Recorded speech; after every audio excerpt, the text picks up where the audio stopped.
What you got on there, brother? I reckon it's a carp, you know. Little Makins warrior. It is pretty cold, isn't it? It's freezing. I've been doing a bit of pole fishing and not been able to catch a carp. And Alex has shown me the way. Is it a big one? No, little one. I'm just milking it. Oh, yeah? Yeah. What do you reckon to that little 10-footer, brother? Well, that's what we're here to look at, isn't it? So we've got these Guru Engage Pro rods. This is the 10-footer, and I tell you what, it feels lovely. You like it? I like how slim the blanks are. Straight away, really appealing. Yeah. To me. We don't want to lose this one, do we? We definitely don't want to lose Look it. at that action on that. I love how you're playing it backwards. What do you mean? You like leaning behind you to play him.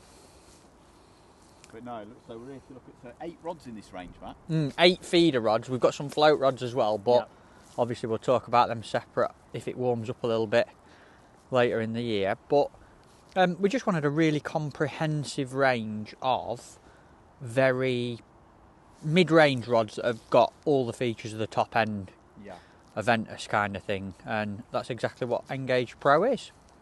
Well, I'll tell you what, they feel lovely. So this is the first fish I've ever caught on one. They feel really good. Nice mirror, is that? Do you want to do the honours? Oh, look at him. He's a lovely fish, him, mate. Teamwork. Have you ever had one knocked off at this stage? I don't normally have a gilly out with me. I normally do it myself. Oh, it's whipping off. Considering how cold this water, I mean, it's clear, isn't it? Drink clear. Clear. Just chuck that little feeder, little tiny hybrid. What did you have on the hook? A little tiny wafter. What colour? Bright one. Pink? Orange one. Orange one. Orange one. I think you know, nice bright is important this time of year when you're just looking to get an odd bite, you know. One bite. It's always going to be tough in it this time. I mean, Yeah. That wind's Baltic, isn't it, as well? It is freezing, mate. What do you think to the action on that? Like, look at that down that rod there. what do you think though? Like, I really like it. Yeah, I do. Obviously different people like different styles, but on especially the 9, 10 and 11 in this, they've got that progressive through action. And see, some people like it having a bit stiffer in the middle so you can punch your feeder out, but this is how I personally like the action of the rod to be. I'm saying, mate, I always think if you're going to want to punch your feeder out, use a longer rod, you know. There we go. He's a beautiful little one, isn't he, mate? Teamwork. Well done.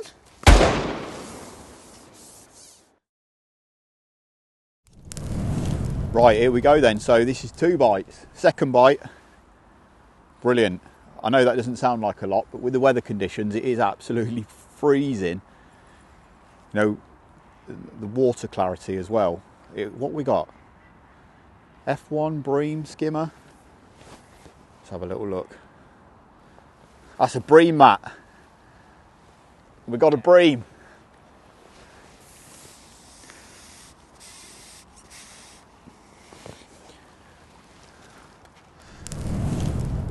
Right, Matt, so let's take a close-up look at the range. So we've got 8 rods in this range. Start in the feeder side of the range, sorry. Starts out with a 9-foot at 115 quid, all the way up to a 14-footer at 185 quid. So there's going to be a rod there for every single discipline of feeder fishing, isn't there? Yeah, and this price bracket that they're at, 115 to 185 quid, is a really affordable and big bracket of people that do that broad range of fishing in the UK, in Europe and everywhere. So we wanted to make sure there was something for everyone. Whereabouts in the range? So you've got your A-class rods, you've got your Aventus rods, these are in between. Yeah, I don't like to say mid-range because they're not cheap and they're full of top-end assets and features. So I hate to say mid-range, but so they're very, very top-end features and design and everything at a sensible price is probably how I'd put the Engage range. Pretty much like the older Engage, and these are the most modern update on it. Yeah, well, I use the Aventuses in my own fishing, so I know how good they are, but you are obviously paying the money for those. Yes. Having used this 10-footer today, which is the one that's missing here because it's just on the box, they're impressive, you know. Do you like them? I really, seriously? genuinely, yeah, I really do. Good. I think they've got a lovely, lovely through action. I love how slim the blanks are. You know, those to me are really appealing things, and I'm sure to many people out there as well. Yeah. So let's have a look at some of the features. So let's look at these guides, because I know you spent quite some time in development getting these guides right. Yeah, they're C guides on all of the feeder rods, stainless frames on them, anti-tangle, which is a massive thing, especially not so much on the smaller ones. It's beautiful to have them on there, and when the rod's locked up and you're playing a big fish, it's all nice and smooth, you don't get any of that grinding. But when you come to the 11-foot distance and really ramping it up to the 13 and 14-foot distance, and you're bottoming the rod out, places like Boddington's or Barston, and whacking a feeder out in tough conditions, you want them guides to work for you the best they can. No frapping up, no drag, no tangles, and you need utmost confidence that nothing's going to go wrong when you're really putting your kit, you know. So little things like that do make a big difference, and people like Steve Ringer and Rooney and anglers that do a lot of that kind of fishing spend ages tweaking them, the positioning of them, even the material of the inner on the guide and stuff like that they get fussy about. Yeah, so what we can say is there's an awful lot of development gone into every aspect here, isn't there? Yes. And I know what it's like. You're winding up for a big cast, maybe you're trying to fish 100 metres or something at Boddington. Yeah. You need every confidence in your kit. Yeah, big time. I ain't even got that much line on my reel, Alex, to be honest. But yeah, you do. Them boys certainly do. Let's have a look at some of these other features then. So we've got this like a cork and duplon mix. Yeah, it's an AA grade cork handle, which I think's it's very traditional, but I also think it's really nice. I don't know if you meant to, but I always like to take this little plastic bit off mine. I think you get a bit of muck behind it and it can get a bit smelly and horrible, so I take mine off straight away. You got the nice little EVA finger grips at the bottom, a few little tackle tarty finishing touches, which I'm not that interested in, but people love the rods to look nice like this, and a down locking reel seat that is very, very strong and sturdy. Again, that part of your rod, whether you're catching 200 little fish somewhere like Tamar or you're cranking a big feeder on a big river, this little area of your rod is a failure point on a lot of cheaper or lower quality rods. So that down locking reel seat's really important and pretty much bulletproof, to be fair. Yeah, really lock that reel in place. And then you've got this flat section here on the cork as well to sit against your forearm. Loads of rods have that nowadays. It's not unique to ours, but when you're catching a lot of fish, like you have done today and I haven't, it's just a comfort factor, a little bit more control when you're playing fish. Yeah. And I was just going to say about this hook keeper here as well. Nicely tucked away under the blank. Just neat, isn't it? Yeah. Again, it's not something totally unique to our rods, but you can fold it back, open it up, but it's a nice little finishing touch so that everything's there that people want. And you mentioned the slimmer blanks. That's probably one of the most obvious visual upgrades as well from the first set of Engage rods we ever done.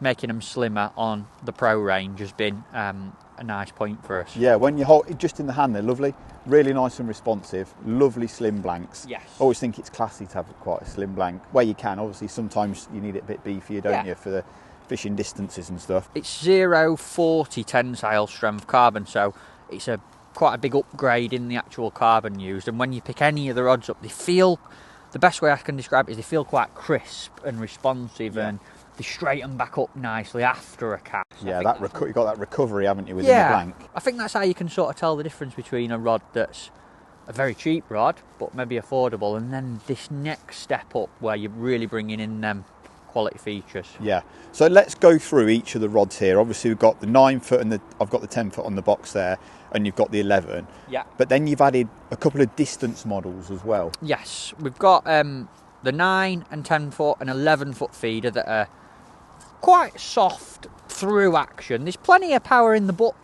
and I use them for carp fishing myself, the Engage Pro range, and there's loads of power for casting, loads of power for playing fish, but they've got that progressive through action, so you ain't going to pull out a fish. Equally at home catching skimmers, F1s as they are double figure carp. Then we've added an 11 foot distance, places like Barston where it's like 40, 50, 55 metre fishing. You want a short rod, but you want that extra power to punch it out. A little bit more beefed up, especially in the middle part of the rod, just for casting power more than anything. Or if you were fishing, say, Boddington on a bomb, 30 metres, catching massive fish, it's got some more power playing action-wise. Bit more backbone, Yeah, there's two 12-footers. There's a three-piece, very traditional style feeder rod. Not too dissimilar to the 12-foot Steve Ringer rod that we do. ideal for skimmer and bream anglers, Tamar, fishing your long line, places like Southfield Reservoir where you want a rod with a nice soft playing action but a bit of grunt to punch a winder feeder out. Yep. Could fish up to sort of 50 metres with that piece of cake. And then there's a 12, a 13 and a 14 foot distance feeder, which are exactly what they say on the tin. They've still got a progressive action in them, but they do have power throughout the blank. So I've watched Ringer chuck them all 100 metres plus, and it makes it look easy, to be honest. I'm not that good at casting, but I know that you certainly are. But the nice thing about them, and again this came from designing Aventus, is the ability they've got to have the power and the crispness to actually get the distance, but still got that playing action. So if you are catching skimmers, smaller carp, whatever it may be, you've still got that absorption in the rod to play fish on them as well. Yeah, lovely. Very comprehensive there. I think it's fair to say that there's a rod here for every single angler, every single discipline, and like Matt said, they're not just for carp, they're for silverfish as well, natural venues or commercial waters. You could have a range of rods here that would do you for everything you're going to need to cover feeder wise, really. Yeah, definitely. And like you say, there's some Waggler rods in this Engage Pro range as well, but we'll take a separate look at those in the future. I'm going to go do a bit of pellet waggler fishing with them. Can we go somewhere good? Warm. Can we go somewhere warm? Warm and what, like, should we go to Thailand? We could. Let's do it. Right, and guys, so that's comprehensive description of the new Engage Pro rods there. Hopefully there's something there that's going to tickle your fancy. Check out the Tackle Guru website for more information on these, and don't forget to like, share and subscribe to the Match Fishing YouTube channel for more review videos to come. Thanks, Matt.